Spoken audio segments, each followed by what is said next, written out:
الكريم وعظيم سلطانه اللهم صل وسلم وبارك على سيدنا ومولانا محمد وعلى آله وأصحابه وأمته إلى يوم القيامة. Yang kita sama muliakan Ustaz Irwandi, saya Ustaz aja sini. Sudah masuk pondok jadi Ustaz. Ayah Irwandi Binati yang kita muliakan bersama, yang sangat kami banggakan dan hormati Bapak Ibu para guru pesantren Alam Sang Ibu. Ini dari MI sampai MA, mereka berdatang, alhamdulillah. Ada yang tidak hadir? Angkat tangan yang tidak hadir. Berarti semua hadir ya. Mudah-mudahan ada sambil satu dua wajah yang kelihatan. Ayah Irwandi, Bapak Ibu yang kami muliakan, acara ini acara rutin, minimal sekali dalam satu semester. Kemarin dalam perjalanan dari bandara ke Kota Mataram, beliau menyarankan sekali semester itu nggak cukup sebenarnya, kecuali nanti ada kelas intens dulu. Dan saya kira kami agak detail, walaupun belum detail bicara apa yang harus dilakukan. Bapak Ibu, kami melihat ini sangat penting karena apa ya, terkait dengan baik kita sebagai guru maupun dan lebih-lebih lagi ini sebagai orang tua. Ada yang cita-citanya tidak nikah di sini? Semua ya? Ada yang katakan yang cita-cita nggak nikah? Ada yang cita-cita nggak mau punya anak? Nggak ada ya. Semua. Jadi karena cita-cita kita ujungnya nanti punya keluarga, maka ini mau jadi guru atau tidak ini sangat penting. Dan orang-orang bilang Indonesia itu negara yang tanpa ayah, fatherless, atau kekurangan ayah. Lalu kita berpikir yang kita khawatirkan itu adalah pesantren yang tanpa ayah atau madrasah yang tanpa ayah. Wabil khusus pesantren, Bapak Ibu, ini menjadi satu tantangan tersendiri karena ketika kebapakan itu tidak didapati begitu cukup oleh anak-anak kita ketika di rumah, maka menjadi persoalan besar ketika kemudian pesantren pun tidak bisa menghadirkan itu. Nah, karena itu penting sekali acara ini, baik kita sebagai guru dan orang tua, agar kita lebih bisa menghadirkan suasana yang lebih baik di pondok pesantren kita ini. Menjadi bapak itu tidak mungkin tanpa ada seorang ibu. Jadi walaupun kita ini berbicara father as father ya, atau beliau sebagai ayah Rinaldi, itu nggak mungkin menjadi ayah kalau tidak suami dari seorang ibu ya. Artinya dalam konsep keayahan itu mesti ada keibuan di sana. Atau keibuan ya. Bukan ayah yang keibuan ya, ada konsep keibuan di sana. Nah, karena itu belajar tentang bagaimana menjadi orang tua, wabil khusus menjadi ayah yang baik ini penting, bukan hanya bagi kita sebagai bapak, tapi juga sebagai ibu, untuk saling diingatkan pasangan kita. Dan bagi yang belum menikah, untuk menyiapkan diri bagaimana menjadi seorang bapak. Jangan sampai seperti kami-kami yang sudah lewat ini nih, kesadarannya itu muncul ketika anaknya sudah agak tua. Ini menjadi persoalan yang sangat krusial dan sangat besar. Nah, kita tidak ingin anak-anak kita nanti mengalami hal yang sama. Karena itu Bapak Ibu, kehadiran Pak Irwan, Ayah Irwan ini penting untuk memberitahu kita, mengingatkan kita. Saya sangat yakin sebagai apalagi orang di pondok belajar agama, sudah terlalu banyak hal-hal yang terkait dengan bagaimana menjadi orang baik, juga menjadi bapak yang baik. Tetapi barangkali kesadaran akan pentingnya. Kenapa itu penting? Kenapa itu perlu, itu membutuhkan orang lain untuk mengingatkan kita. Dan hari ini kami berharap dan kita berharap percaya Ayahanda Irwan akan memberitahu kita betapa ini penting dan bagaimana menjadi ayah, menjadi bapak itu bisa kita wujudkan menjadi ayah yang baik dan bermanfaat buat setidaknya anak-anak kita. Dan tentu saja bagi asrama terutama dan bagi guru-guru semua, walaupun sebentar di sini, setengah hari katakanlah, tetapi itu kan peran ayah ibu tetap ya, walaupun tidak bertemu setelah itu. Tetapi bayangkan sebagian besar umur anak itu bersama kita. Jadi ini menjadi tanggung jawab yang sangat berat sekali sesungguhnya. Pak Iwan, terima kasih atas kehadirannya dan mudah-mudahan kesempatan tidak hanya pada hari ini atau pada besok hari, tetapi nanti kalau kita jadi mendesain sebuah acara, kita akan desain dan penting buat kami semua. Saya kira itu yang dapat kami sampaikan.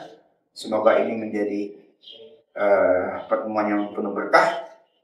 Wassalamualaikum warahmatullahi wabarakatuh.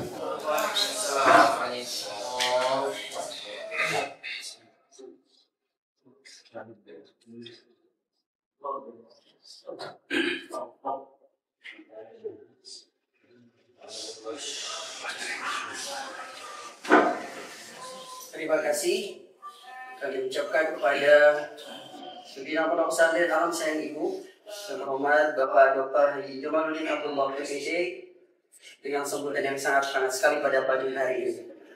Ibu Bapak yang saya hormati, telah hadir juga di tengah-tengah kita yang terhormat Kepala Madrasah Ibtidaiyah Sayang Ibu, yaitu Ibu Rohiyatun SPD. Insyaallah pada pagi hari ini akan mengikuti kegiatan kita pada pagi hari ini akan disampaikan oleh Ayah Irwan Nabi. Bapak Ibu yang dirahmati Allah Subhanahu wa taala, hari ini kita hidup di dunia yang begitu cepat, waktu yang begitu cepat. Hari ini kita hidup di zaman yang bergerak begitu cepat. Dunia digital membuka pintu lebar informasi dan juga komunikasi, dan juga tantangan muncul dalam mendidik kegiatan kita sehari-hari, terutama pada generasi muda dan juga para remaja. Di sisi lain, pesantren sebagai lembaga pendidikan tetap menjadi mercusuar sebagai membentuk nilai adab dan juga keilmuan. Namun di tengah-tengah ini, mari kita sama-sama bertanya dengan jujur pada diri kita, siapakah yang mendidik karakter anak-anak kita? Apakah kita sebagai guru, ataukah orang tua, ataukah gadget mereka, sosial media mereka? Nah, itu merupakan pertanyaan-pertanyaan dasar yang menjadi alasan kenapa sih kegiatan kita pada pagi hari ini dilaksanakan. Tanpa berlama-lama kembali, kita telah hadir di tengah-tengah kita pemateri yang sangat luar biasa. Sekali lagi mari kita sambut dengan tepuk tangan yang meriah sekali pada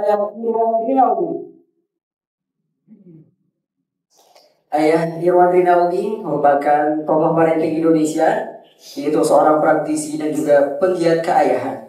Beliau juga adalah seorang penulis buku. Di antara karya beliau adalah Ayah Ada Ayah Tiada. Selain itu juga beliau pernah berkuliah di Universitas Indonesia. Selain itu juga Ayah Irwan juga pernah aktif di beberapa yayasan, di antaranya Yayasan Buah Hati, Yayasan Seto Nino, dan juga Yayasan Langkah Kita. Kemudian Ayah Irwan juga aktif dalam beberapa kegiatan, di antaranya sosialisasi peran ayah, kelola sekolah komunitas, menulis buku parenting, dan juga menulis buku-buku anak.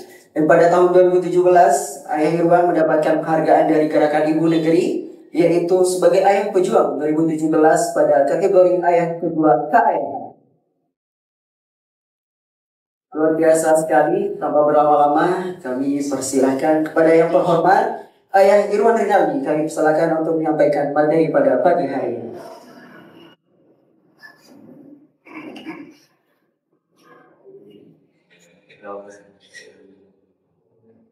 Bismillahirrahmanirrahim. Assalamualaikum warahmatullahi wabarakatuh. Alhamdulillahirabbil alamin. Allahumma shalli ala Muhammad wa ala ali Muhammad. Yang pertama saya mengucapkan terima kasih. Saya sebenarnya nervous ya, Bapak dan Ibu. Ada dua orang guru saya yang sebenarnya beliau berdua sudah sangat begitu cukup ya. Karena saya paham betul mengikuti faktor jam beliau berdua. Tapi saya namanya murid ya, yang mengantarkan saya datang dan saya sharing dengan teman-teman semua. Satu lagi nervous saya berhadapan dengan teman-teman yang sekarang ini menurut Global Parent Survey itu menjadi tempat tempat ada dua nih ya. Global Parent Survey itu mensurvey kita sebagai seorang guru nih ada dua posisi nih. Yang pertama adalah posisi di mana di dunia ini Indonesia nomor 2 yang hampir seluruh orang tua di Indonesia itu menyerahkan semua urusan anak-anak itu ke sekolah. Nomor 1 itu India, Bapak. Jadi kalau ditanya oleh lembaga yang bernama Global Parent Survey, teman-teman bisa searching itu. Ditanya ke orang tua di Indonesia, anak-anak itu soal karakter, soal kepribadian, soal ibadah, soal tauhid, soal apanya, itu siapa yang ngurus? Hampir sebagian besar orang tua di Indonesia, 85% lebih, itu mengatakan itu sekolah. Jadi semuanya urusannya ke sekolah. Nomor 1 itu dia. Jadi posisi kita sebagai seorang guru, sebagai seorang yang memiliki sekolah, di depan nanti dia umur hisab itu berat, Bapak Ibu ya. Karena bayangkan kalau semua orang tua nyerahkan ke sini. Jadi kalau ditanya ya, siapa yang ngajarkan Al-Quran ke anakmu, ke orang tua Indonesia, itu orang tua Indonesia bilangnya sekolah. Itu Bapak Ibu. Jadi kita sebenarnya sedang Bapak Ibu ya, memikul sebuah fitrah yang bukan fitrah kita. Kita ini sekolah kan adalah pembantu. Setuju ya teman-teman ya? Jadi bukan pelaku utama sebenarnya. Sementara di Indonesia ini kita diposisikan sebagai pelaku utama. Jadi pelaku utama itu semua orang yang akan bertanggung jawab kalau kemudian hari. Jadi kalau kita salah mendidik anak-anak, salah mengasuh anak, semuanya salahnya ke sekolah itu apa ya? Karena memang kondisi kita seperti itu. Ada banyak penelitian juga di Bappenas terakhir 2021 melakukan penelitian. Kenapa SDM-CM di Indonesia ini banyak masalahnya, gitu ya. Ada yang gampang korupsi, ada yang gampang melakukan sesuatu yang tidak baik. Salah satu penyebabnya adalah memang kualitas sekolah. Kualitas sekolah maksudnya adalah banyak sekolah-sekolah yang melakukan yang aksesori tapi tidak yang esensi, itu ya teman-teman nih. Jadi gimana tuh Ustaz menjelaskan? Jadi banyak sekolah yang sebenarnya yang dikerjakan sehari-hari itu lebih banyaknya aksesorinya sebenarnya. Jadi bukan esensinya, itu teman-teman ya. Misalnya yang aksesori itu apa ya? Misalnya gini, sekolah-sekolah banyak yang berpikiran bahwa menghebatkan anak-anak itu, menghebatkan anak murid itu sangat tergantung kepada fasilitas, gitu ya. Padahal kalau itu sudah menyalahi sebenarnya sunnahnya sebagai sebuah sekolah, gitu ya teman-teman ya. Kita sepakat bahwa dalam konsep agama kita itu sekolah atau proses tarbiyah itu bukan kepada fasilitas, setuju nggak teman-teman ya? Tetapi kepada orang-orang yang ada di depan saya ini, setuju ya teman-teman ya? Jadi sekolah itu atau lembaga pendidikan itu sebenarnya fasilitas itu adalah nomor kesekian. Sama seperti teman-teman, ketika kita menjadi guru, saya juga guru teman-teman. Ketika kita menjadi guru, target utama kita itu pembenahan kita itu adalah pembenahan kepada kompetensi dan kompetisi, gitu teman-teman. Jadi bukan pembenahan kepada persoalan-persoalan yang sifatnya tadi saya sebutnya aksesori ya. Misalnya gini, kalau kita di sekolah itu, kalau kita melihat sejarah ya teman-teman ya, fasilitas itu penting-penting. Setuju ya teman-teman ya, fasilitas itu penting-penting ya. Tapi yang paling sangat penting itu adalah kompetensi dari kita. Ada seorang ulama, teman-teman, mungkin teman-teman juga sudah sering mendengar ini, namanya almarhum Ustadz Fatiakan di Qatar. Ustadz Fatiakan itu adalah buku-buku beliau itu banyak jadi rujukan kalau kita sekolah ya, kalau kita guru atau kita membuat lembaga sekolah, Ustadz Fatiakan.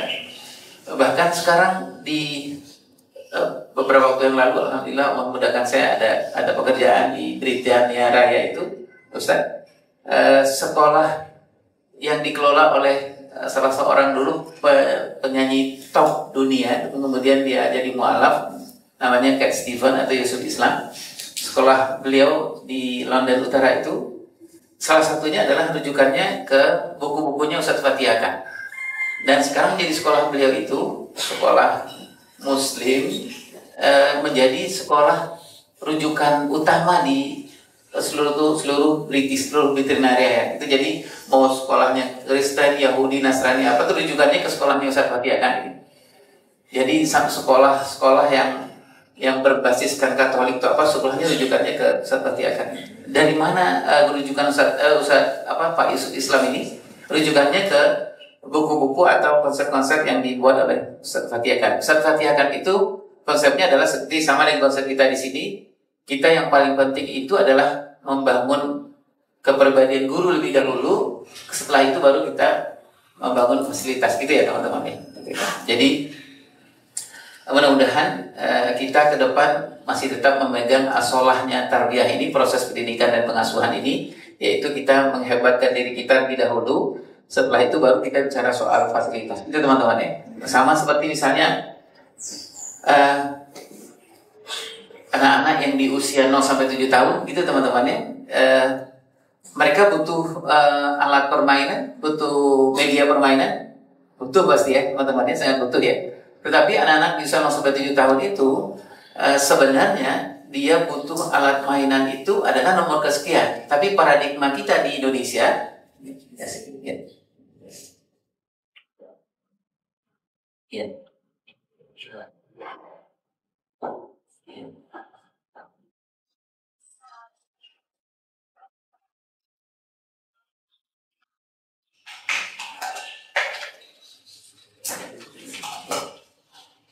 Ini minum aja, temannya nggak ada.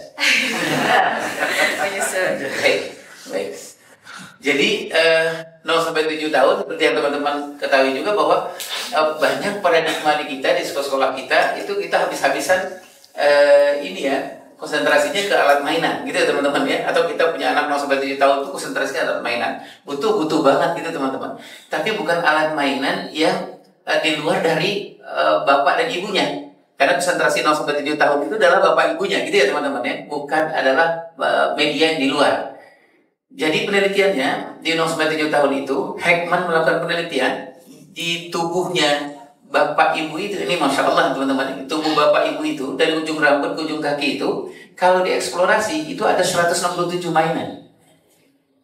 Jadi sebenarnya nggak butuh alat mainan di luar sebenarnya. Karena kenapa begitu ada 167 alat mainan? Karena Allah menginginkan di usia 0 sampai 7 tahun itu konsentrasi yang diserap oleh anak-anak 0 sampai 7 tahun itu jangan media luar gitu Bapak Ibu. Yang diserap itu adalah bapaknya gitu ya Bapak Ibu ya. Makanya memang disangkutkan oleh Allah Subhanahu wa taala ada 167 alat mainan di tubuh bapak dan ibu. Misalnya tangan itu bisa dijadikan mainan helikopter misalnya teman-teman, daripada kita beli helikopter mainan mendingan tangannya di helikopter. Karena anak akan nyimpan tuh tangan ayahnya daripada dia menyimpan nanti helikopternya di luar. Makanya banyak sekali PAUD dan TK kita jor-joran untuk membeli alat mainan. Sementara anak-anak nggak menyimpan yang sebenarnya harus dia simpan gitu teman-teman. Yang disimpan itu alat mainan. Atau di rumah kita sering punya anak 0 sampai 7 tahun sampai kita bertengkar suami istri, suami bilang aku lembur ya nyari uang untuk apa? Untuk beli mainan anak-anak gitu. Alasannya nggak pas sebenarnya. Karena di usia itu nggak usah beli mainan sebenarnya. Olah bapaknya olah tubuh aja. Rambut bapaknya bisa jadi alat mainan. Telinga bapaknya bisa jadi alat mainan. Jadi seluruh tubuh itu 127 itu adalah latihan sensomotorik yang sangat luar biasa sebenarnya kalau kita melihat. Ya gitu teman-teman ya. Jadi mengeksplorasi yang kita punya sebenarnya baru kita baik. Sama seperti teman-teman, Ustaz Fatih Akan itu mengingatkan kepada kita, ditanya, saya berkenalan dengan salah seorang murid beliau namanya Almarhumah Saudara Yusro dari UIN di Ciputat juga. Beliau dulu belajar ke Ustaz Fatih Akan di Qatar. Ditanya Ustaz Fatih Akan guru yang benar dan baik itu seperti apa? Beliau menyebutkan ada 3. Ada beliau 1, saya sekali sebulan itu kata Ustaz Fatih Akan memanggil masing-masing guru ke dalam ruangan. Kemudian ada dewan di sini, ada Ustaz Fatih Akannya, ada beberapa dewan. Kemudian guru masuk ke dalam kelas dan nggak boleh berdiri, nggak boleh duduk. Jadi berdiri, kemudian ditanya. Pertanyaannya itu 3 cuma. Yang pertama adalah pekan ini berapa tambahan hafalan Al-Quranmu gitu Bapak ini. Gitu. Yang kedua berapa tambahan hafalan hadis, termasuk hafalan tentang siro. Itu teman-teman. Terutama bagi kita yang pegang anak-anak 15 tahun ke bawah. Karena siro kita butuh Butuh eksplorasi sirah di umur 15 tahun ke bawah? Butuh ya teman-teman ya, butuh banget lah itu ya teman-teman ya, karena sirah itu nanti di usia 9 sampai umur 15 tahun kita butuh banget sebagai bank untuk mengeksplorasi ya, mensimulasikan banyak karakter di sirah nabawiyah.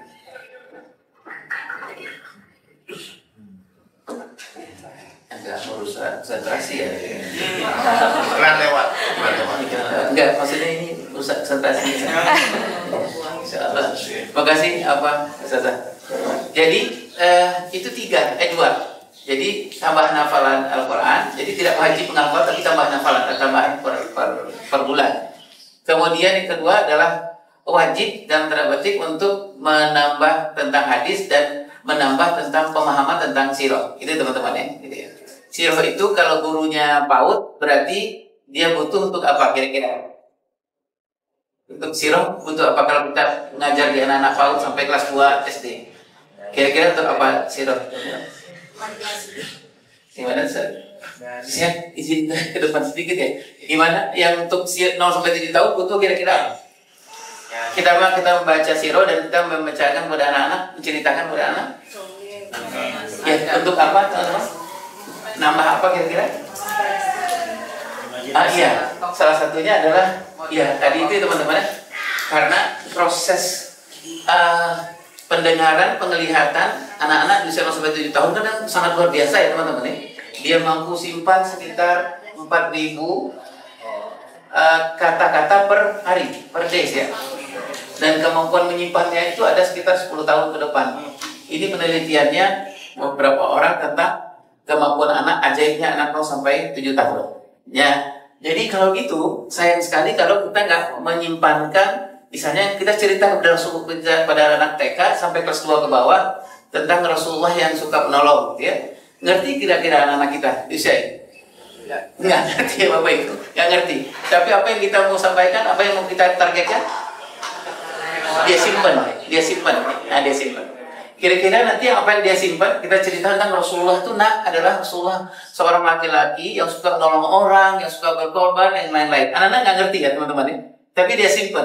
Apa yang dia simpan targetnya ada 2. Yang pertama adalah kosakata ya berarti ya teman-teman ya.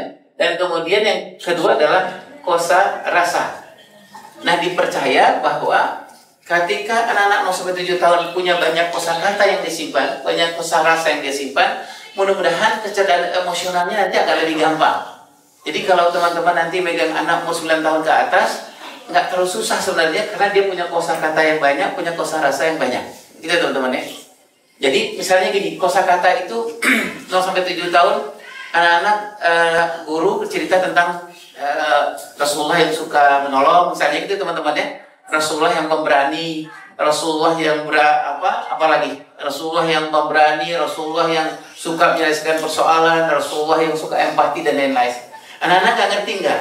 Tapi Allah memberikan kemungkinan penyimpanan, kehebatan penyimpanan. Setidak-tidaknya dia menyimpan itu di dalam waktu terbaiknya dia menyimpan. Itulah sebabnya kenapa di usia 0 sampai 7 tahun itu orang menyebutnya pengasuhan itu, parenting itu is about wiring. Itu teman-teman ya. Wiring itu lapisan-lapisan kenangan gitu kepada anak-anak kita. Yang kedua, teman-teman yang melihat Allah SWT adalah kenapa tadi seperti akan itu mengatakan 0 sampai 7 tahun atau anak-anak atau guru yang pegang kelas 2 ke bawah atau sering disebut dengan lower level ya teman-teman ya. Lower level ini sih penggolongan berdasarkan tahap perkembangan saja ya. Kosa rasa, kira-kira apa nih teman-teman kosa rasa? Kalau dibacakan siro, menceritakan siro, teman-teman punya anak di rumah, kalau para ulama menyebutkan punya anak 0 sampai 7 tahun atau kelas 2 ke bawah, jangan sampai tidak punya buku sirah di rumah, gitu teman-teman ya. Apa sebabnya? Untuk apa? Hubungannya kosa rasa? Emosional. Iya tadi. Ya, jadi anak-anak tahu itu teman-teman ya, mengenal walaupun dia tidak mengerti, tapi dia simpan bahwa di dalam hidup itu ada empati gitu ya teman-teman ya. Ada tolong menolong, ada kontrol diri dan lain-lain ya. Terutama yang paling penting sekali untuk anak upper lower itu adalah kalau kosa rasa ini 3 biangnya kecerdasan emosional. Jadi semua kecerdasan emosional itu sangat tergantung dari 3 induk itu yang yang perlu kita ajarkan kepada anak. Satu, empati, kontrol diri, dan suara hati. Nah, gitu teman-teman. Ya. Nah, teman-teman yang oleh konsumen Ta'ala, Ustaz Fatih Hakan itu kemudian menjelaskan bahwa setiap bulan beliau ngetes itu tentang apakah kamu sudah bacakan sirah, kemudian pemahamanmu tentang sirah seperti apa gitu ya teman-teman. Kemudian yang ketiga yang paling menarik teman-teman adalah Ustaz Fatih Hakan itu kepada guru-guru beliau sekali sebulan itu mengetes tentang hafalan tahap perkembangan. Nah, ini yang paling menarik. Paling menarik teman-teman. Dan kemudian dikembangkan oleh ahli parenting bahwa kalau kita berurusan dengan urusan anak-anak, apakah di rumah dan di sekolah, salah satu yang paling penting yang bisa ditinggal itu adalah memahami tahap perkembangan. Gitu ya teman-teman ya. Tahap perkembangan maksud saya adalah kalau kita pegang anak umur PAUD dan TK, kita mengerti perkembangan spiritualnya seperti apa. Itu teman-teman ya.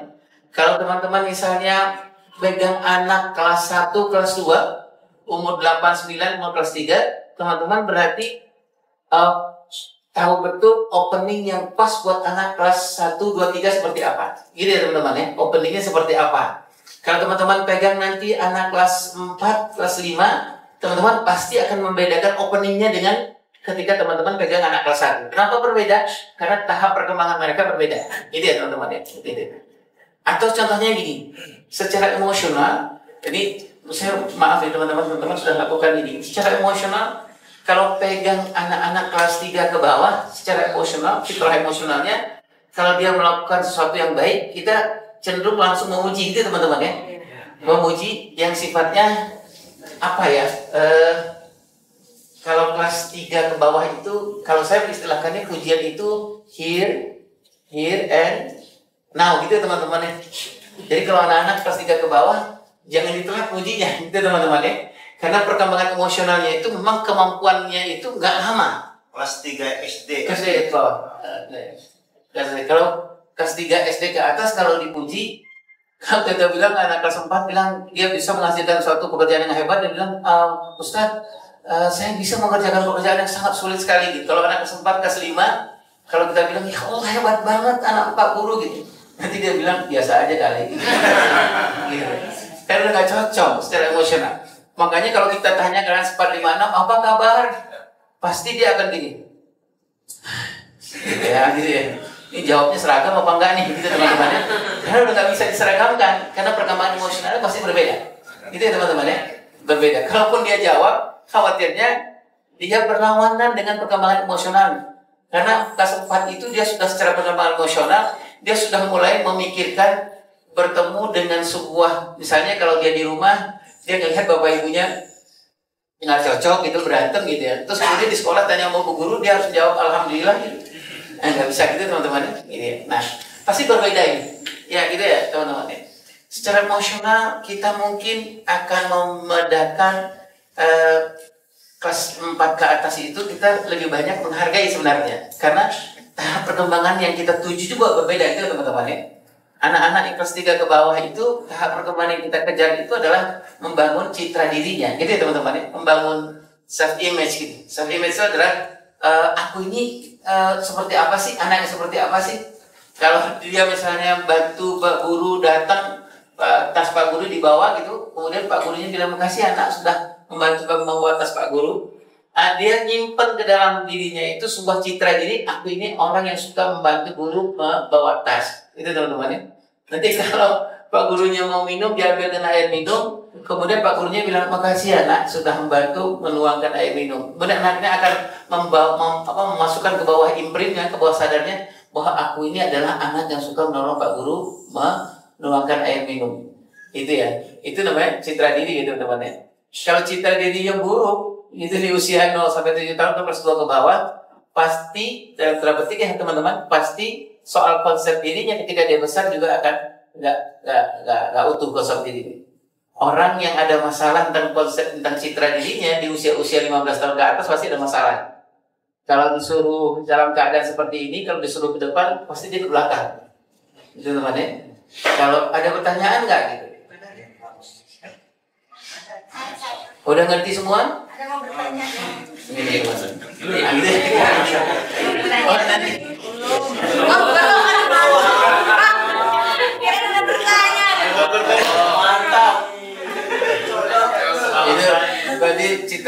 udah lewat banget. Terus, ya, gini teman-teman ya, saya ini sekedar ini bahan pembukaan sharing saja bahwa kita menentukan betul masa depan Indonesia ini. Kalau kondisinya masih seperti ini sekarang, orang tua menyerahkan semuanya ke sekolah, berarti kita memang akan menentukan Indonesia ini bentuknya seperti apa kita, bukan para politisi itu. Teman-teman, bukan para ekonom itu, bukan para yang, tapi guru lah menentukan seperti apa masa depan Indonesia itu kelak kemudian hari. Apakah kita akan mendidik anak-anak akan menjadi embrio koruptor kelak kemudian hari, ada ditentukan oleh kita, ya teman-teman ya ada di sekolah ini. Jadi begitu pentingnya bagaimana kondisi kita, keadaan kita sekarang di zaman Indonesia yang semacam ini sekarang ada di kita. Karena seluruhnya karakter apa saja ada di kita, teman-teman ya. Kemampuan anak terhadap pemilikan itu ada di kita, ya. Baik.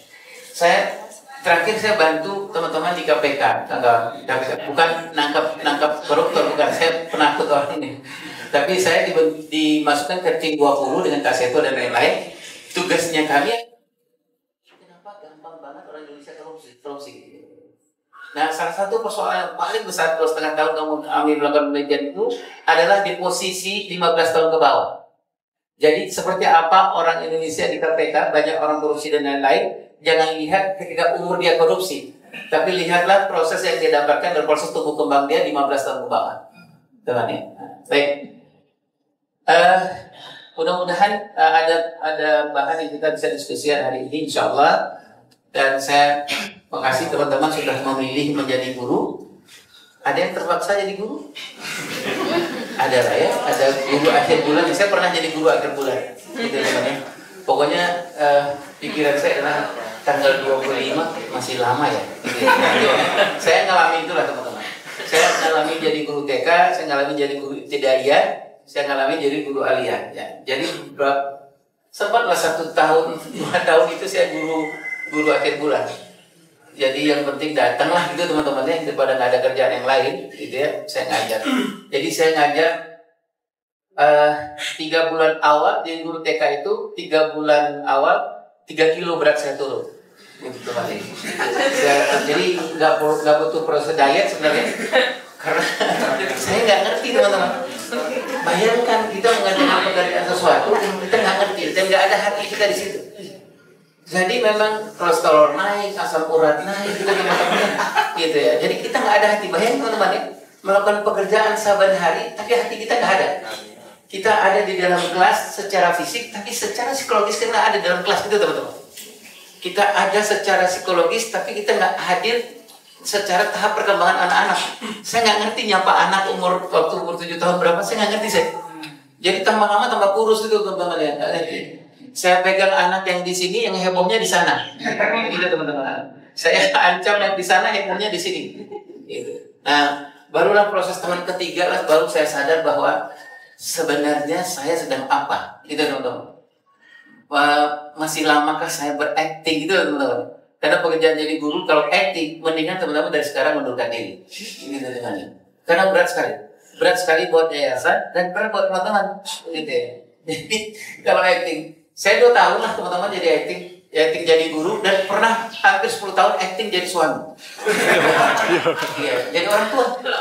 Jadi orang tua acting, jadi pura-pura sakinah, pura-pura bahagia itu teman-teman ya. Tapi capeknya luar biasa. Saya kalau pergi kondangan dulu dengan istri, di depan pintu saya udah gini tangan saya. Gitu. Nah, istri bilang, "Kenapa Mas?" gitu. Masukin tangan. Gitu. Jadi keperluan apa? Keperluan performance sebenarnya teman. Bayangkan sebuah urusan yang kita berijab kabul karena Allah, tapi kita lakukan dengan sebuah pakai apa ya? Ya. Jadi jalan nih teman-teman, jalan keluar rumah. Istri bilang, kalau pegangan ini sampai kapan nih Mas? Gitu. Saya bilang minimal sampai ujung komplek. Gitu. Karena yang sebelah kiri itu 3 rumah ada guru ngaji saya, nah itu dan di ujung sana ada Pak RT. Gitu. Jadi 2 kebutuhan saya untuk disebutkan bahwa saya adalah keluarga sakinah itu. Jadi jalan, ada guru ngaji saya di masjid, lagi memang guru ngaji pagi-pagi lagi nyiram tanaman gitu teman-teman. Pas dia ngelihat saya lewat, guru ngaji saya bilang, "Ya Allah, nggak kemana dia cari contoh keluarga sakit. Jadi gitu teman-teman. Jadi istri saya batuk, gitu. Gitu. Terus kemudian kata gunanya, di mana ini istrinya Pak Irwan sehat, gitu. Kok masih batuk ya? Istri saya bilang, memang batuknya batuk musiman, Ustaz. Gitu. Rupanya istri saya udah gak kuat sebenarnya berakting seperti ini. Nah terakhir Pak RT, Pak RT juga ada pagi-pagi terus ya. Pak RT bilang Masya Allah ya, gitu ya. Nah, kalau gak sakinah, mawaddah, warahmah dan lain-lain. Habis itu keluar dari komplek, saya bilang, ini tangan. Capek ya teman-teman? Menjadi seorang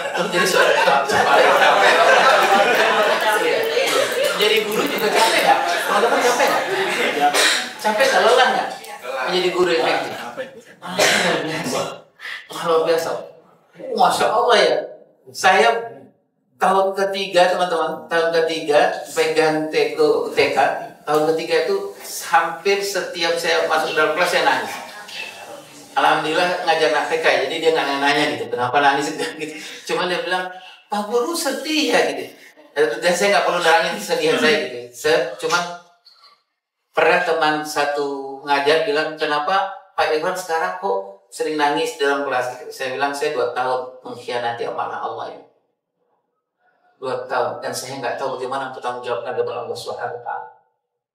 Jadi 2 tahun acting dulu. 2 tahun actingnya itu nggak di depan hanya orang tua, tapi di depan Allah.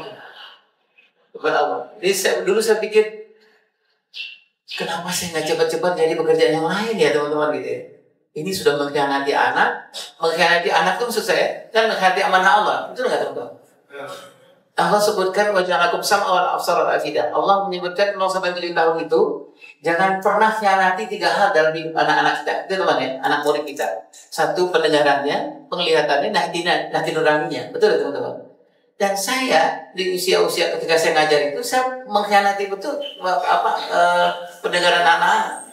Sepanjang 2 tahun saya menjadi guru TK, selama 2 tahun itu saya nggak memperbaiki tahsin saya. Tahsin nggak selesai gitu teman-teman ya. Padahal urusannya adalah 0-7 tahun itu atau kelas 2 ke bawah urusannya ada 3 gitu teman-teman. Teman-teman bilangnya enggak aja kalau enggak teman-teman ya. Oh enggak Pak Irwan gitu harusnya ya. Jadi kelas 2 ke bawah itu lower level biasanya urusannya dengan 3, betul ya teman-teman ya. Lower level itu urusannya pertama dengan pendengaran, kedua dengan penglihatan, ketiga dengan suara hati, gitu ya teman-teman. Waja'alakum sam'a wal absar wal afidah, gitu teman-teman. Jadi kalau megang lower level itu berarti teman-teman apa-apa yang harus masukin telinga anak-anak kita memang harus terseleksi nih. Jadi kalau orang yang pegang lower level dipastikan hasil keluarnya harus selesai. Kalau menurut saya itu teman. Saya nggak lakukan ini. Itu yang saya sebut saya berkhianat dengan anak-anak. Itu jumlah anak-anak berapa sebenarnya? Saya Al-Fatihah belum selesai, tidak jelas bacaan saya. Itu saya sudah mengkhianati anak-anak yang Allah takdirkan di usia itu usia terbaiknya pendengarannya. Kayak gitu teman-teman ya. Jadi lower level ini 0 sampai sekitar 15 tahun, 0 sampai 7 tahun. Teman-teman sepakat nggak bahwa ini adalah usia terbaik? Paling baik usia. Teman-teman lihat ada seorang penerima hadiah Nobel namanya Heckman. Heckman itu sebenarnya ahli ekonomi. Tetapi dia dapat hadiah Nobel, pembahasannya adalah bagaimana sebuah ekonomi negara itu hebat atau tidak kelak kemudian hari itu sangat tergantung seperti apa guru TK. Guru lower level maksudnya, kelas 2 SD ke bawah. Itu teman-teman ya. Jadi kenapa? Karena memang ternyata 3 ini adalah pusat benih biang dari segala sesuatunya. Pendengaran, penglihatan, dan suara hati. Bahkan teman-teman, saya ini sekolah Buddha ya teman-teman ya. Saya pernah berkunjung ke sebuah sekolah Buddha, sekolah terbaik di Singapura. Bahkan guru-guru yang pegang kelas 2 ke bawah itu di sekolah Buddha itu latihan vokal. Latihan vokal maksudnya sampai suara yang enak didengar oleh anak-anak gitu teman-teman. Sampai segitunya gitu teman-teman. Untuk menjaga 3 amanah ini. Teman-teman sepakat nggak bahwa karakter kepribadian sangat tergantung dari 3 hal ini? Itu teman-teman ya. Kalau secara agama kita, ini dia mau dihisap, akan dihisapnya lewat 3 ini yang paling utama. Betul. Pendengaran, penglihatan. Marwahnya orang, ya teman-teman, kepribadian orang, saksiahnya anak murid kita, itu sangat tergantung dari 3 ini. Betul teman-teman. Bagaimana Allah sebutkan, khatamallahu ala qulubihim wa ala sam'ihim wa ala absarihim. Gitu teman-teman. Jadi bayangkan kalau kita punya lower level, kita nggak punya guru terbaik di lower level itu, kita sedang mengkhianati bangsa ini sebenarnya, gitu teman-teman. Ya, jadi memproduk dalam petik ya, memproduk anak-anak yang pendengarannya itu di usia lower level, dia nggak dengarkan yang baik-baik, gitu loh. Ya, baik.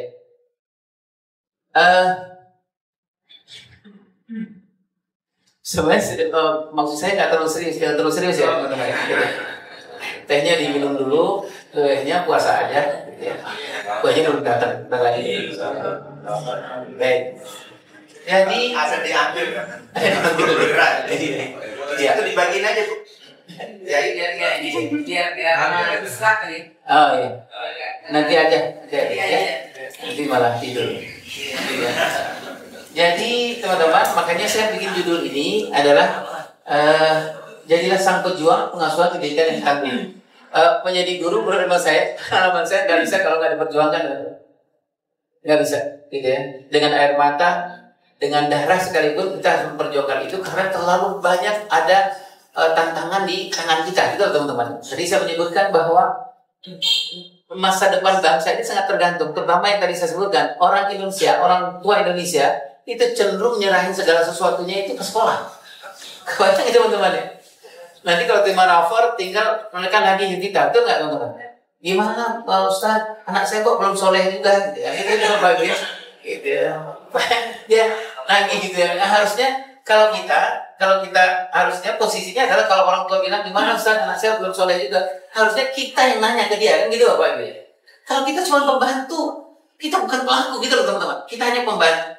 Cuman memang marwah kita, Bapak Ibu di Indonesia sekarang ini memang kita belum punya izah yang kuat gitu loh teman-teman.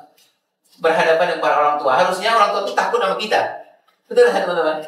Sepanjang orang tua itu seenaknya sama kita, berarti kita masih butuh berjuang gitu loh teman-teman.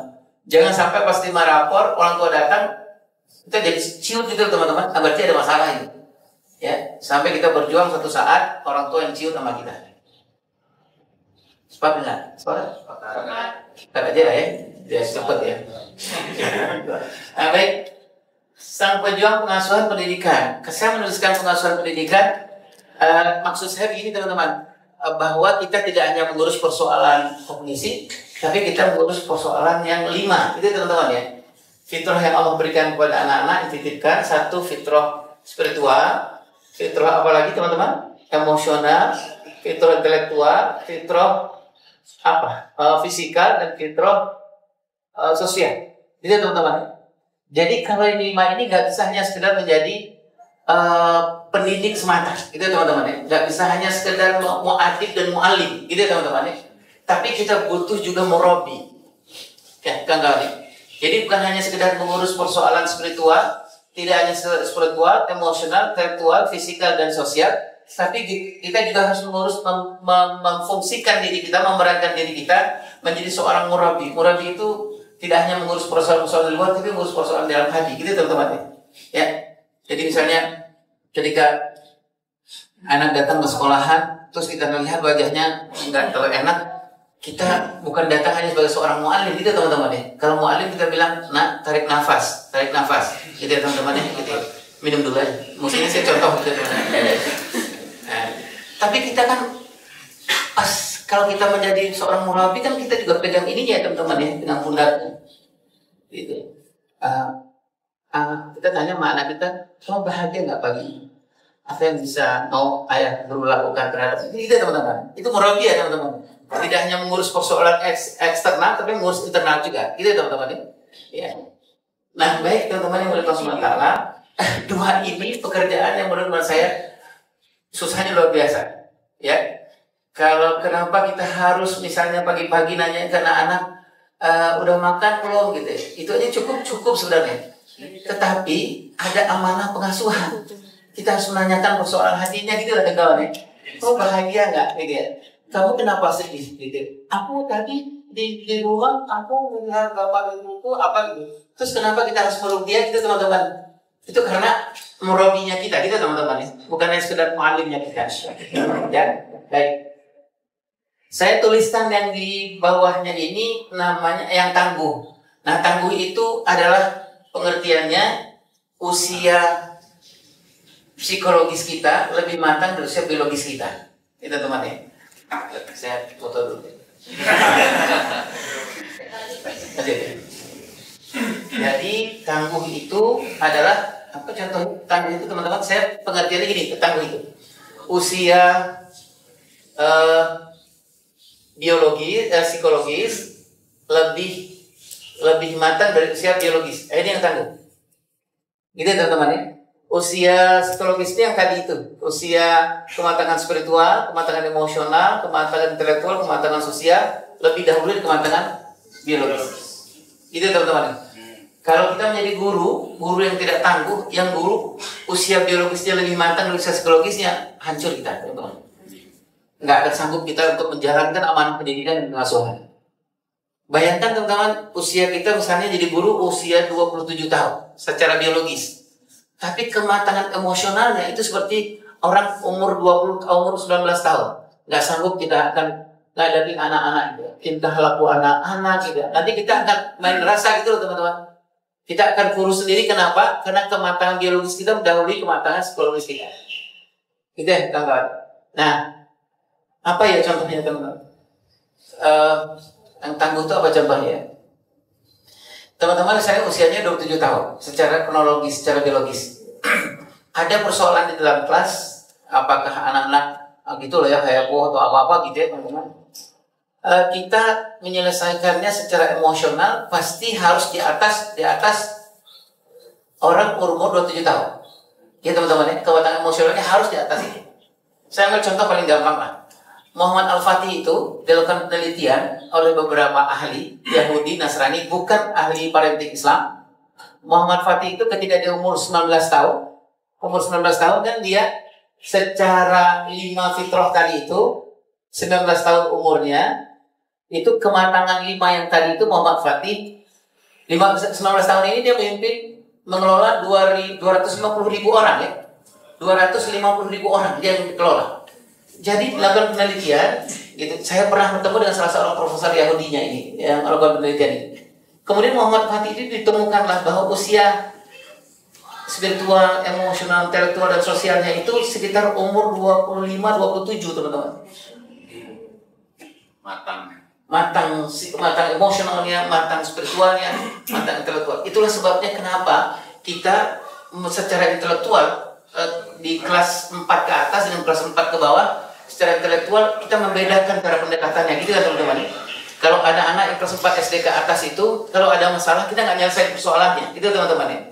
Kenapa? Karena amanah intelektualnya seperti Nabi Ibrahim kepada Nabi Ismail nggak diselesaikan, tapi kita tanya ke dia gitu teman-teman ya, gimana cara menyelesaikannya? Menurut kamu bagusnya seperti apa? Kalau kita selesaikan juga persoalan anak-anak secara intelektual di umur kelas 4 SD ke atas, berarti kita sedang tidak membentuk ini teman-teman. Usia kematangannya itu turun di bawah gitu teman. Misalnya ini, usianya sudah kelas 4, kelas 5 itu usia berapa? Umur berapa? 12-an ya, 12-13 ya. 12 atau 13. Secara kronologis, secara biologis 12-13. Harusnya kalau pengasuhan dan pendidikan yang sukses itu harusnya usia psikologisnya ini di atas usia 12-13. Itu ya teman-teman. Ya, jadi dia mengelola emosionalnya itu harusnya di atas umur 13 tahun. Nah, demikian juga dengan kita guru, usia kita 27 tahun, harusnya kita melihat ke dalam diri kita, kematangan emosional kita di atas umur dari 27 tahun harusnya. Sepakat ya teman-teman ya? Kalau tidak, agak susah kita menjalankan pengasuhan dan pendidikan. Agak susah kita menjalankan ayah keterbian ini susahnya luar biasa. Karena tidak hanya menjadi seorang muadib, dia tidak hanya menjadi seorang muallim, tapi adalah pekerjaan kita murabi gitu ya teman-teman. Tidak mengurus eksternal saja, tapi mengurus internal. Baik. Oh, yang di luar bisa di sini, nggak apa-apa. Nggak apa-apa. Ya? Atau turunnya dekat, turunnya jauh. Irma, di sini semua Irma. Gak ada yang di luar. Baik, teman-teman yang oleh Allah Subhanahu wa taala. Jadi itu tentang judul ya, teman-teman ya, tentang judul bahan diskusi kita. Jadi bagaimana kita kenapa saya menyebutnya pejuang, teman-teman ini pejuang. Kenapa saya menyebutnya teman-teman ini dalam mujahid dan mujahidah, itu teman-teman ya. Karena pekerjaan dua ini, tarbiyah dan area ini bukan pekerjaan yang gampang lah gitu teman-teman. Bisa. Baik. Sampai di sini ada yang mau sharing? Silakan, teman-teman. Iya, silakan. Assalamualaikum Waalaikumsalam warahmatullahi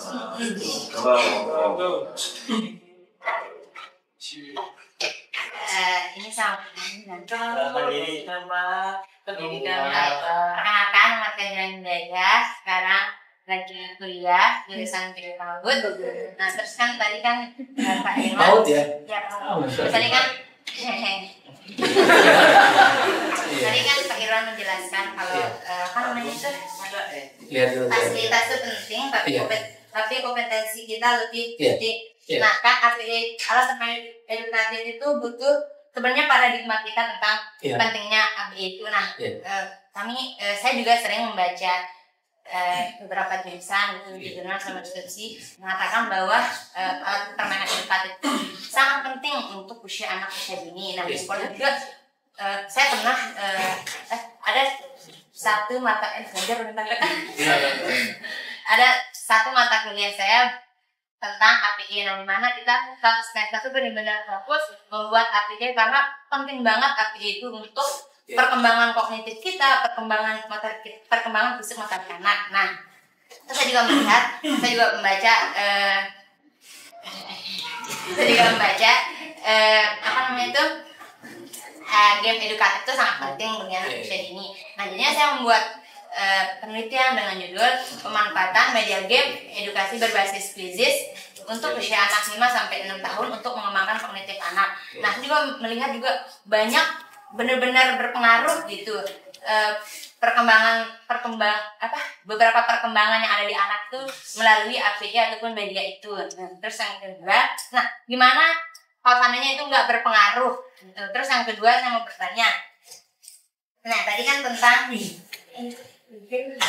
kan tentang jadilah sang pejuang pengasuh pendidikan yang tangguh. Nah kan orang tangguh itu bisa kita lihat dari jika usia psikologisnya lebih matang daripada usia biologis. Nah, dari mana kita tahu kalau usia psikologis kita tuh lebih matang dari usia biologis kita? Dari mana kita acuannya tuh gimana? Nah, kan ada kan orang usianya 27 tahun ke atas, dia usia biologisnya di bawah. Nah, apa sih acuannya? Apakah ada acuannya? Karena kan contohnya kita bisa tahu nih skill kita dari talent mapping, IQ kita dari kita tes ini. Nah, kalau yang usia psikologis lebih matang daripada usia biologis itu dari mana acuannya? Kasih. Jadi pemahamannya gini, bukan alat permainannya nggak perlu. Alat permainannya perlu, tetapi alat permainan yang sifatnya internal saja. Alat permainan itu yang ada di dalam tubuhnya orang tua, itu maksudnya. Jadi bukan alat permainan yang nggak perlu ya. Sensor motorik latihan itu sangat perlu, gitu ya, karena itu adalah kebutuhan fitrah anak-anak dari usia 0-7 tahun. Tetapi adalah alat permainan, padahal yang sebenarnya paling penting 0-7 tahun itu adalah bonding sebenarnya, kelekatan. Jadi kalau dia misalnya gini teman, saya ambil contoh ya. Kalau ini misalnya pesawat-pesawatan, itu teman-teman ya, ini ada pesawat, anak 0-7 tahun. Dia alat pesawat, misalnya kita sekarang itu butuh boleh. Tapi anak 0-7 tahun dia akan merekam pesawatnya apa tangan bapaknya? Pesawatnya, karena ini lebih dinamis itu teman-teman ya. Padahal 0-7 tahun, tugas kita adalah memperbanyak rekaman anak-anak terhadap badan dan sikap dan ujaran dari bapak dan ibunya. Masih ingat ya kasusnya Nabi Yusuf dengan dengan bapaknya Nabi Yakub. Nah, kita sebenarnya bisa ganti teman-teman. Ini alat permainan juga tangan bisa jadi pesawat, bisa gitu teman. Jadi bagusnya ini jadi pesawat. Anak-anak ngerekam juga tubuh bapaknya dan tubuh ibunya. Itu teman-teman. Jadi bukan alat permainan yang nggak butuh, alat permainan sangat dibutuhkan. Tetapi lebih bagusnya adalah alat permainan itu diganti dengan bahagian dari tubuh bapaknya. Karena konsentrasi kita adalah memperbanyak ingatan anak-anak kita terhadap apa-apa yang di tubuh ayah dan ibunya. Nah, gitu teman-teman. Jadi bukan alat permainan yang nggak butuh ya teman-teman. Baik. Yang kedua adalah dari mana ukurannya? Dari tahap perkembangan. Teman-teman, kita kan masing-masing ada tahap perkembangannya teman-teman ya. Ada perkembangan secara emosional seperti apa. Saya ambil contoh teman-teman ya. Anak laki-laki kelas umur 7 tahun, perkembangan spiritualnya adalah tahap perkembangan puncak di tahap yang pertama. Itu teman ya, anak-anak laki-laki di usia itu dia sudah bisa membedakan mana baik, mana bukan mana baik. Allah sudah memberikan kemudahan bagi dia mana kanan, mana kiri, mana atas, mana bawah. Itu kemudahannya. Nah, tugas kita sebagai orang tua adalah mulai mengenalkan mana baik, mana tidak baik. Karena anak-anak sudah mulai kemampuan spiritualnya seperti itu. Kita nggak bisa lakukan itu kepada anak-anak kita yang umur 4 tahun. Itu karena dia belum bisa mengerti tentang mana kanan, mana kiri. Jadi kalau pertanyaannya dari mana kita dapat acuan itu, dari tahap pertama. Gitu ya. Nah, itulah sebabnya tadi saya menyebutkan kenapa Ustadz Fatih Hakan itu menjadi sangat penting bagi beliau. Guru-guru itu menghafal tahap perkembangan karena persoalan tadi itu. Jadi kita bisa tahu anak umur 5 tahun perkembangan spiritualnya seperti apa, anak umur 15 tahun perkembangan emosionalnya seperti apa, dari mana kita tahu dari tahap kita. Nah, saya yakin teman-teman, apalagi kalau kita lihat di PAUD ya, salah satu yang diwajibkan di PAUD itu adalah mengerti tahap perkembangan. Bahkan kalau Ustadz Fatih mengatakan adalah dihafal harusnya memang, gitu ya. Saya punya contoh satu ya teman-teman. Ada sekolah terbaik di Amerika Serikat itu di Miami, Florida. Sekolah terbaik di Amerika Serikat itu bangunannya itu 2 tingkat lebih bagus dari sekolah Laskar Pelangi. Bagus bangunannya? Enggak bagus. Tapi itu sekolah terbaik di Amerika Serikat. Tapi teman-teman, kalau kita misalnya berdiri di pintu gerbang sekolah, terus kita melihat ke dalam sekitar 500-600 meter, anak murid beraktivitas dengan guru, kita bisa membedakan mana guru kelas 1, mana guru kelas 6. Kenapa kita bisa membedakan itu, teman-teman? Dari bahasa tubuhnya, dari body language-nya gitu. Jadi guru yang pegang anak kelas 1 ngerti betul anak kelas 1 itu seperti apa tahap perkembangannya. Gitu ya. Anak kelas 6, guru kelas 6 tahu betul seperti apa anak kelas 6, tahap perkembangan anak kelas 6. Jadi jawabannya Ustazah adalah dari mana kita tahu dari tahap perkembangan. Nah,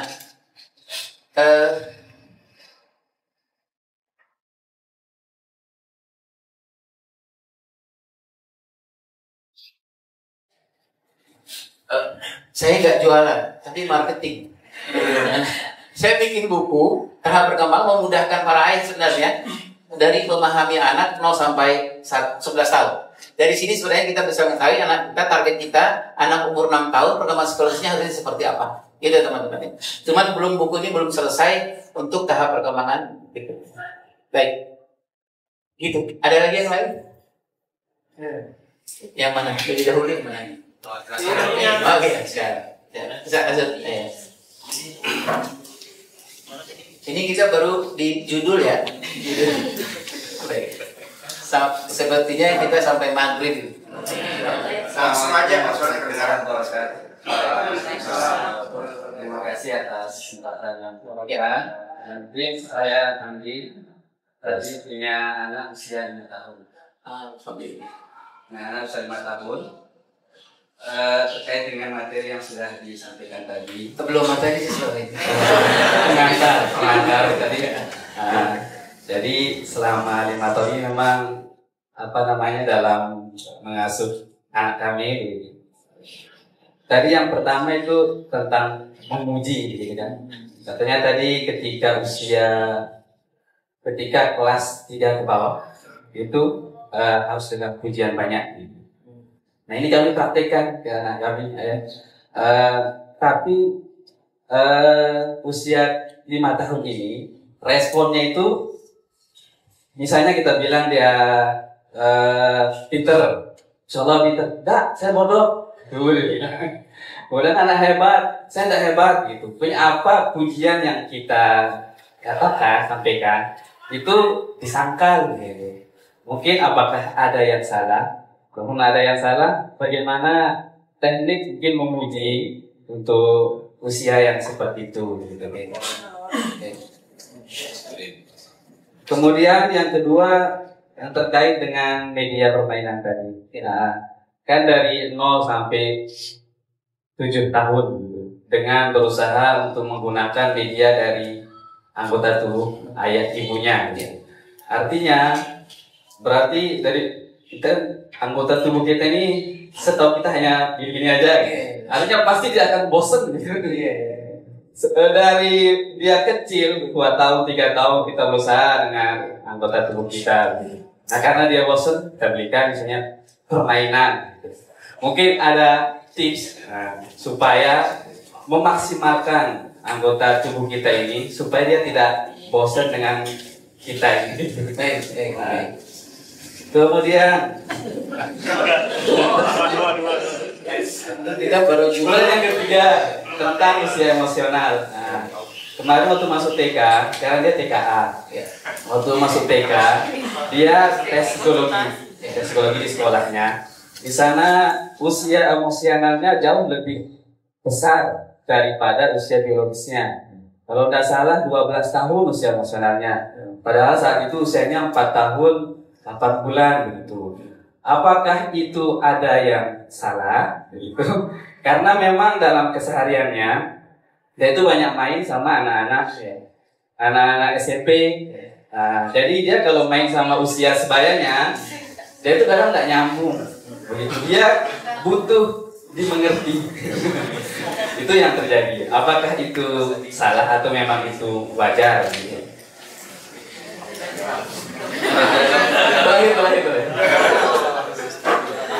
Kemudian terakhir tadi memang sempat menanyakan tentang tahap perkembangan. Apakah ada indikator-indikator? Tapi kayaknya ada buku di depan. Insya Allah sangat berminat untuk membeli itu. Ya. Kemudian yang 4 tahun ke bawah. Usia 4 tahun apa tadi? 4 tahun ke bawah Pak ya. Dulu ketika 4 tahun ke bawah, sikapnya itu selalu kalau kita minta langsung dilakukan. Apapun misalnya ayo mandi, artinya tidak perlu 2 kali 3 kali gitu.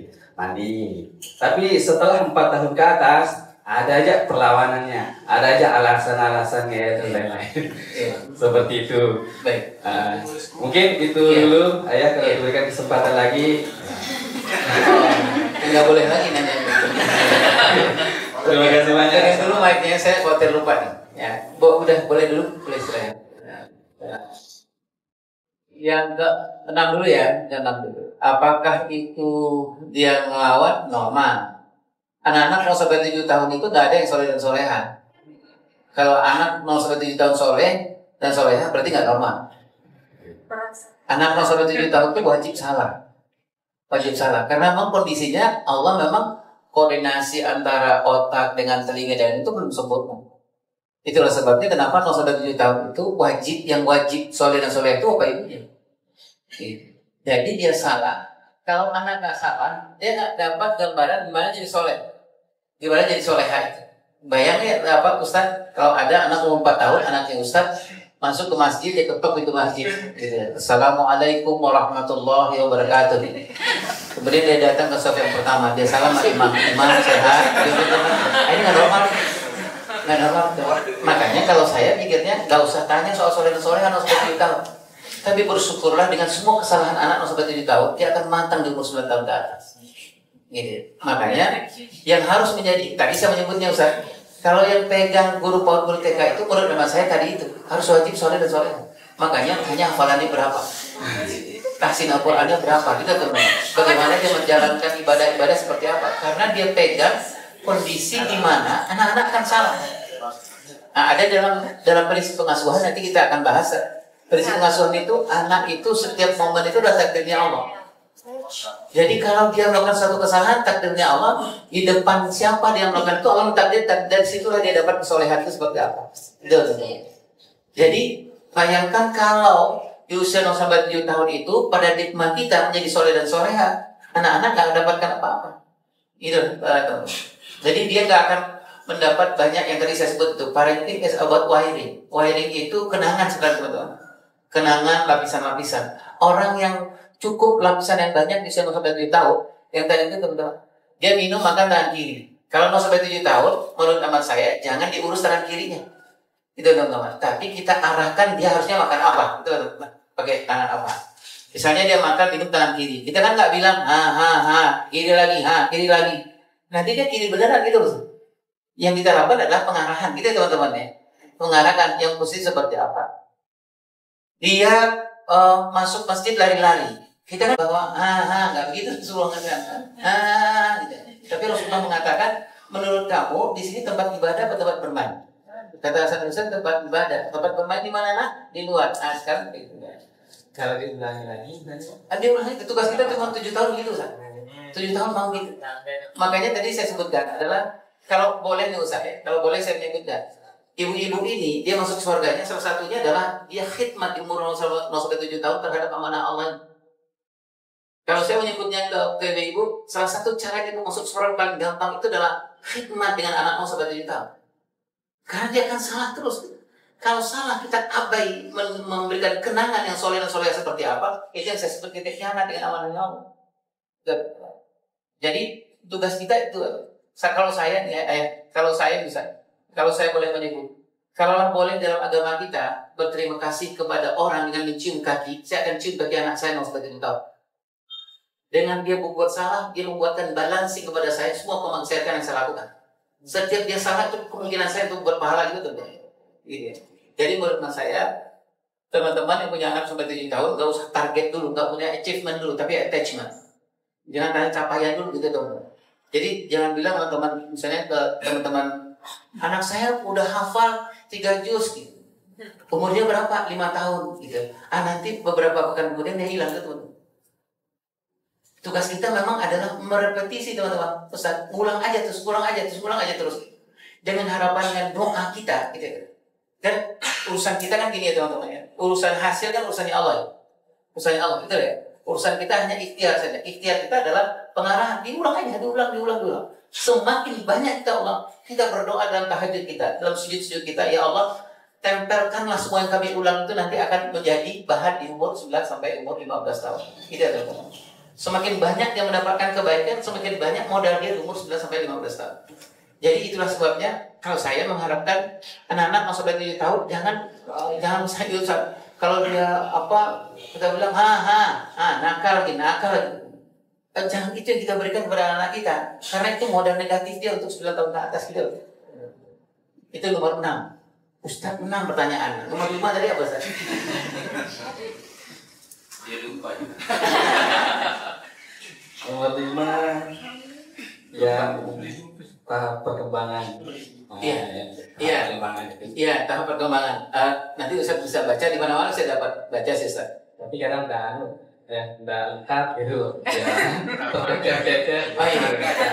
Saya khawatirnya ini saya dikira jualan Ustaz. Di sini lengkap Ustaz. Jadi gini Ustaz.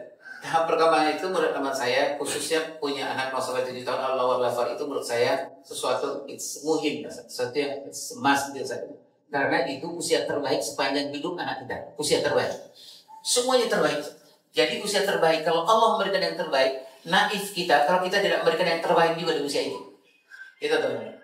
Logikanya seperti itu. Jadi salah satunya menurut saya adalah, salah satu yang harus kita sepakati dengan pasangan kita adalah ada rujukan yang sama gitu loh Ustaz. Pegangannya sama gitu. Setidak-tidaknya dua orang suami istri ini tahu tahap perkembangannya umur itu apa. Terus biar stimulannya nggak berbeda. Gitu saja. Nah, seperti gini Ustaz, ada umur tertentu yang anak Ustaz di bawah sedikit, kalau dia main sama temannya, kemudian temannya bilang, aku boleh nggak pinjam nggak gitu ya. Terus kemudian anak Ustaz bilang nggak boleh. Kita nggak boleh mengatakan nggak pas kalau kita mengatakan berbagi. Rasulullah suka berbagi. Mungkin nggak pas di umur itu Ustaz. Karena anak-anak kita sedang kita latih untuk menghargai apa yang dia miliki kan gitu Ustaz. Mungkin kita tunggu 5 menit, setelah itu kita bilang, abang udah mau berbagi belum? Tetapi sense of-nya di umur itu memang dia latih untuk dia harus belajar mempertahankan apa yang dia punya gitu Ustaz. Kalau ini tidak dilakukan Ustaz, ada penelitian menyebutkan gini Ustaz. 3 18, 21, 29. Penelitiannya gini, Ustaz. Hak-hak anak kita di umur 3 tahun. Yang seperti tadi itu sense of belonging itu tidak dikembangkan. Nanti ketika di umur 18 tahun akan muncul, Ustaz. Dia nanti akan, maaf Ustaz ya, BKKBN mengatakan dalam penelitiannya bahwa 63% anak perempuan Indonesia 16 sampai umur 19 tahun sudah melakukan hubungan suami istri di luar pernikahan. 63%. Apa salah satu sebabnya? Ada persoalan umur 3 tahun 4 tahun. Gak dilatih memiliki barang yang berharga yang dia punya, gitu loh. Akan muncul di umur 18 tahun. Ini disebut dengan first life crisis. Nanti akan muncul lagi di umur 21 sampai umur 29. Ini disebut dengan quarter life crisis. Nanti dia gampang sekali saat nyerahin segala sesuatu. Apa basicnya? Kan dia punya basic mempertahankan apa yang dia punya, gitu loh. Nanti umur berikutnya barulah kita malah tidak untuk berbagi. Itu tahap perkembangan gitu loh. Ini kita kalau nggak sepakat dengan pasangan kita, ini khawatirnya anaknya jadi korban, kan? Sama seperti dalam sebuah lower level misalnya saat antara guru nggak tahu tentang tahap perkembangan, nggak sepakat tahap perkembangan, stimulasinya pasti berbeda. Yang jadi korban siapa? Satu guru mengatakan, oh sudah berbagi. Padahal di umur itu jangan bilang berbagi ke dia, gitu loh. Guru yang lain mengatakan, udah, makasih anak sudah mempertahankan menjaga miliknya, gitu. Bayangkan ini dua stimulasi yang berbeda kan saya. Kenapa? Karena nggak punya tujuan yang sama. Gitu kan. Baik. Yang ketiga, Usia emosional itu. usia emosional. Jadi kalau misalnya tadi saya menyebutkan ada perkembangan emosional, kematangan emosional, kematangan intelektual. Bisa jadi ada anak kematangan emosionalnya cepat, tapi kematangan intelektualnya belum berkembang. Makanya tesnya itu tes kematangan sekolah gitu loh tadi. Jadi bisa jadi stimulasinya dia nggak masuk ke sekolah dulu, tapi mungkin dia dilatih dulu kematangan yang lain gitu loh. Sehingga ketika dia masuk ke sekolahan nggak banyak masalah sebenarnya. Nah kalau di Jepang itu waktunya 3 bulan, 3 bulan pertama itu nggak ada proses transfer nilai, nggak ada, gitu teman-teman. 3 bulan itu adalah persoalan bagaimana dilatih anak-anak persoalan itu tadi itu empati, kontrol diri dan lain-lain supaya nanti ketika dia sudah masuk ke dalam lingkungannya nggak ada yang bully-bulian gitu loh, Sat. 3 bulan apa sih? 3 bulan pertama sekolah. SD. Semuanya, Sat. Semuanya. Jadi kalau di SMA itu 3 bulan pertama itu hanya untuk mengassessment seberapa banyak, seberapa hebat kemampuan yang 3 tadi anak murid itu. Kemampuan empatinya, kemampuan kontrol dirinya. Dan ini diam ya teman-teman ya. Empati ini, kontrol diri sama suara hati kan ini diamnya kecerdasan emosional. Betul ya teman-teman ya? Ini diamnya. Dari empati ini akan lahir nanti kecerdasan emosional yang lain. Apakah tanggung jawab, sederhana gitu. Makanya memang hampir di semua sekolah itu ini yang dikejar lebih dahulu. Kalau nggak ada empatinya, kalau nggak ada kontrol dirinya anak-anak, sehebat apapun mereka, pasti proses bully akan banyak terjadi di sekolah itu. Gitu ya. Karena memang kalau saya istilahnya gini, kita mau isi gelas ini, kita teman-teman ya. Dan yang kita mau untuk kuatkan lebih dahulu kan adalah ininya ya teman-teman ya, medianya gitu teman-teman ya. Supaya nanti kalau diisi nggak goyang gitu loh teman. Ya. Jadi kalau kita ngurus anak-anak di sekolah ini, kita kan nggak isi dulu soal transfer nilainya, gitu. Maksudnya soal triliun pengetahuan ini kan ntar ya teman-teman. Tapi kita urus dulu adalah medianya gitu teman-teman ya. Salah satu medianya itu adalah empati, kontrol diri, itu sebab. Makanya anak SMP SMA itu kita latih dulu empati dia, kontrol diri dia gitu teman-teman. Biasanya secara ilmu karakter itu waktunya 3 bulan. Jadi perubahan sebuah karakter itu 3 bulan gitu loh teman-teman. Dari situ diambilnya 3 bulan pertama itu. Kalau tidak, anak-anak yang nggak ada empatinya, nggak dilatih empatinya, nanti akan muncul. Kalau dia semakin besar dia akan bully gitu teman-teman. Kalau kontrol dirinya nggak ada, maka susah sekali kita ngurus anak-anak di sekolah. Saya ngajar di Alia. Anak-anak cerdasnya luar biasa gitu teman-teman. Cerdas apa? Tapi nggak punya empati. Kita gagal gitu teman. Kita melakukan tarbiyah tapi kita tidak melakukan ari ayah gitu teman. Nanti dia ketika dia besar, dia akan menjadi seperti apa nih teman-teman? Menjadi seorang pejabat tapi hatinya nggak ada gitu teman-teman. Bukan itu yang kita kejar. Teman-teman di sekolah ini, di pesantren ini kan bukan itu yang kita kejar teman-teman ya. Kita ingin kemudian hari dia menjadi seorang wali kota, secara intelektual udah oke, tetapi secara hati itu dia nggak ada masalah gitu teman-teman. Kan itu yang kita inginkan.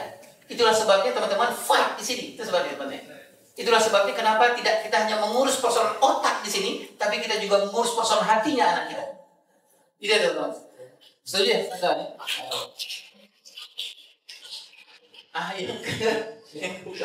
Yang media tubuh. Media tubuh ya. Tadi saya sudah menyampaikan. Jadi bukan teman-teman jangan salah paham ya. Bukan anak nggak butuh alat permainan. Tapi di usia-usia dini awal itu sebenarnya target kita adalah bonding. Ya teman-teman ya. Gitu. Bonding. Karena gini teman-teman yang dilakukan semua ke anak. Jadi usia 0 sampai sekitar 0 sampai 4,5 sampai 5 tahun itu tugas utama kita adalah bonding ya teman-teman. Bonding ini adalah pengertiannya apa yang Bapak Ibu lakukan terhadap anak. Betul ya teman-teman ya. Nah, kenapa kita harus menguatkan bonding? Karena nanti umur 9 tahun ke atas anak akan balas namanya attachment. Dia membalas ke kita, teman-teman ya.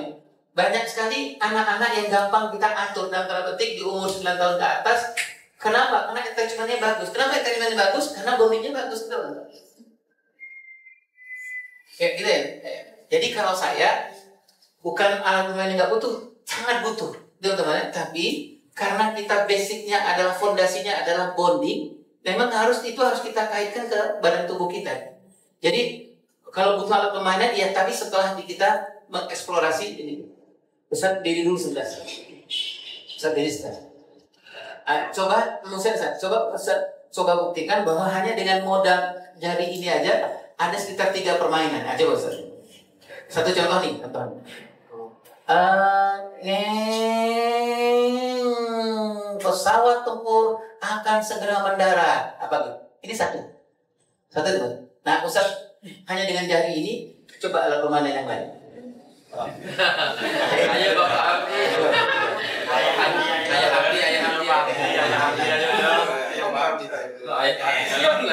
Saat ini dia lagi suka boboiboy. Oke.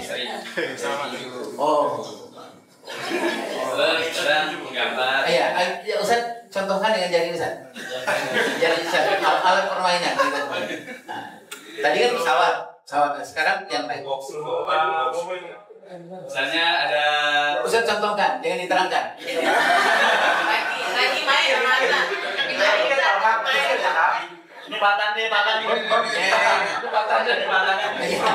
Misalnya beliau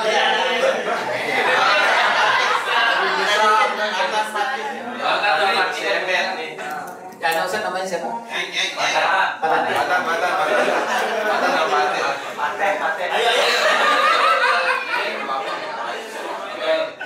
Kemudian bisa main mobil. Ada lagi yang lain? Terus main. Bisa ini berubah menjadi sungai?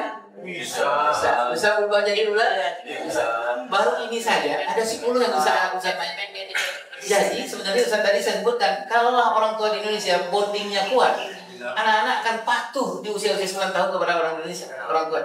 Cuman persoalannya, Ustaz, anak-anak di Indonesia 0 sampai 7 tahun sudah terlalu cepat. Dia harusnya bau tangan di sana. Wajib bau tangan anak kita harus, supaya nanti di usia 9 tahun ke atas, mau dia pergi jauh, mau di pesantren atau apa, dia nggak akan melupakan kepatuhannya terhadap apa dan itu. Karena itu dipenuhi di usia-usia terbaik, dia harus mendapat dan merekam apa-apa yang dia ada dari ayah dan ibu. Jadi udah baru jadi aja sudah 10. Ustaz.